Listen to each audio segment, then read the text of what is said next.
Folks are patiently or impatiently waiting for the call. KPIX5's Wilson Walker joins us now in Oakland. Wilson? You know, I've spent a couple of days running around multiple counties talking to people who are out. I get the feeling that the people who are impatiently waiting, Liz, are doing it at home, sort of, frothing in front of the television. I think people who are out in public are trying to step away from it all. But yeah, no matter what you try to do, it is all a little inescapable. Absolutely, yeah. It's kind of a long, drawn-out, agonizing few days. Larry Hatfield is still wearing his I voted sticker. Like all of us, he is still waiting for one particular result. Just more of 2020, he says. Yeah, I guess it feels that way, that it's just been a long time since we felt somewhat normal. I would rather have it done right so that we preserve this, we preserve our integrity as a nation. Ali Amirali invoked memories of 2000, an election that dragged on much longer, but maybe without the same gravity. Absolutely. The stakes are much higher, and we were not, as a nation, we were not as divided. So as the hours tick by with no results, a lot of people have decided it is time to step away. Fresh air, get away from the television, stop listening to the same broken record. We're going to be patient and wait. I'm not hanging in on the numbers. I'm not freaking out. All in time, said Stacey Hogue late this afternoon. She and her daughter are content to be patient. The most powerful thing is knowing that when you're not in control, to release control.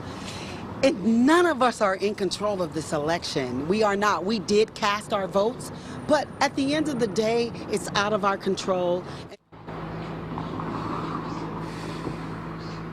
That's my takeaway from that conversation today. What can you do? It is out of your control. So all of us in the same boat tonight, we continue to wait. Here live in Oakland, Wilson Walker, KPIX5. Andria Borba now. Andria, it's another evening of waiting and watching the vote count.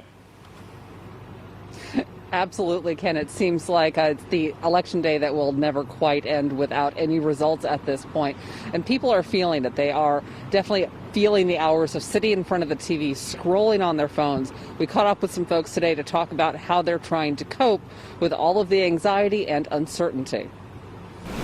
The past 4 days have turned into one very long Tuesday, with votes still being counted and eyes glazing over from nonstop doom scrolling on smartphones. Yeah, it's been a very anxious months and weeks and days, but At Montgomery in California, protesters were demanding that every vote be counted outside of law firm Jones Day, which is representing the Trump campaign in some election lawsuits. They need to stand down. They need to let our democracy function.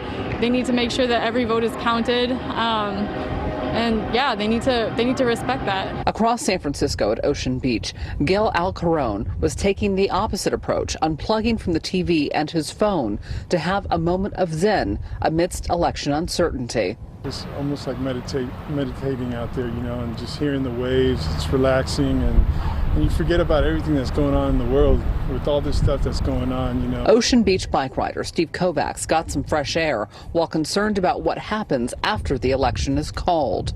To make sure that there's a peaceful transition, and I think too many people have raised the specter of unrest. While getting away from the TV was easy, the smartphone with the constant drip of ballot count updates presented challenges for sun seekers at the Palace of Fine Arts. The scrolling continued, just in a different setting.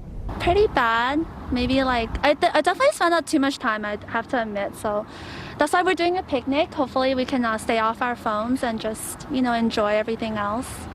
Of course, Ken and Elizabeth, the true test of exactly how much we've been hooked to our phones and screens as we wait for an announcement, a call to be made in this election race will come Sunday morning when our phones tell us exactly how much screen time we averaged this week.